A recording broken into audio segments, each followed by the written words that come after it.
The attempted terrorist attack in Detroit has made a whole bunch of charlatans come out of hiding and trying to steal the light and influence foreign policy. Now, in this collage here, we have Bush has his 911 and Britain had the Lockerbie. But yet there were two different responses. It was an act of terrorism, but they tried the Gaddafi people, and the state of Gaddafi had to pay them some money, and that was the end of it.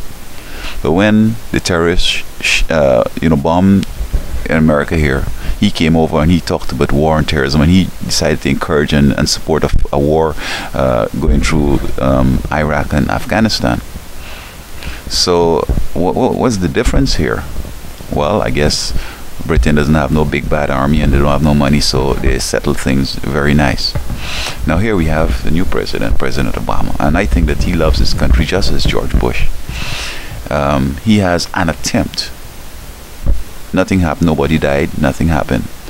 Now they expected the president to come out and start crying and carrying on and making a big deal and get people in the air scared, ground all the planes and start a new 911 all over again. Now the difference between 911 and the 25th of December of 2009 would be this: that Bush started off with a very good economy, and he and Blair ended up ruining the economy and almost the world's economy, almost on the verge of collapse. Here we have in a recovery. But you see, if we were to go in a war with Yemen, we're going to start off with all the money we've spent so far on trying to resolve this economic problems. We're going to look at all the bailout money that was given out. We're going to look at the stimulus packages. All those monies going to start is where we're starting at. So we're talking almost what, 2 trillion or something like that. And there's no guarantee that when you come out all that fear and you're going on with all this kind of war and everything else, won't it cause the economic recovery that is on the horizon that we're already experiencing to just disappear? And now we're going to have more unemployment, more foreclosures, because now you have to go in and spend a whole bunch of money instead of trying to create jobs and improve the economy. So I think that the president is operating very smart and responsibly. Don't try to get people whipped up in a patriotic frenzy. Because what about I discovered at 911 people were wrapping themselves up in the flag and carrying on about patriotism and so forth, and this time it would be different in that we've already spent almost $1 trillion. We understand the economic situation, and now we've spent a whole bunch more money on trying to stimulate the economy. So it's like the Soviet Union. I recall when people came in the streets of Moscow and they were tying themselves around in the Soviet flag and talking patriotism. The next thing you know, the Soviet Union disappeared, and now we have like Russia and Azerbaijan and all these other states. It broke up. The empire broke up. So it don't seem as if the will of the people and patriotism and all this talk going to make no difference. So I think that we need to tread very carefully and make sure that we know what the alternatives are.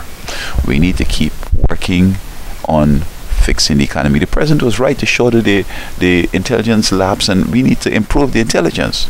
We can't have our kids going all over the world and violating people's rights and getting arrested, going into countries or enemy countries, illegally, and expect now we can go and fight them to get them out. We have to start operating responsibly.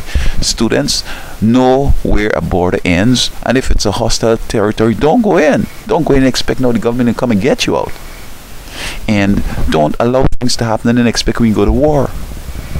Because you see, what I was saying in the 90s, and I think I was crazy.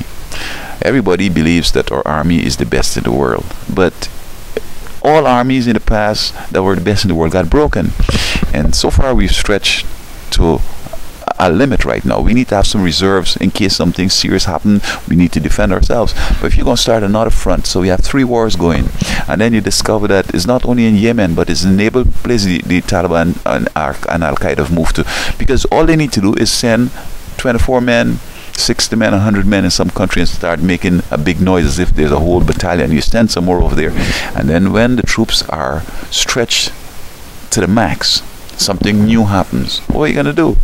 The equipment hardly getting chance to be surfaced. We can't serviced. We can't repair, get new ones. it'll break the army. And I'm saying that you're looking at these Al Qaeda people, you need to find who's the real enemy. The real enemy is not Al Qaeda and Taliban, it's the New World Order, it's the Antichrist. And he's using these folks to drag us into a fight to smash our economy and the military. So understand what we're doing, and I think that the president understands what he's doing, and we need to see what he's doing and let it come to a fruition. We need jobs, we need to improve this economy, we need to help people not to have their houses foreclosed on. I think this is what we need to be focusing on, and let this be a criminal act and not necessarily an act of war. Britain took their Lockerbie as an act, a crime, and they tried the fellow just the other day to release this guy again. He's gone back to Libya, and you know the whole world was upset.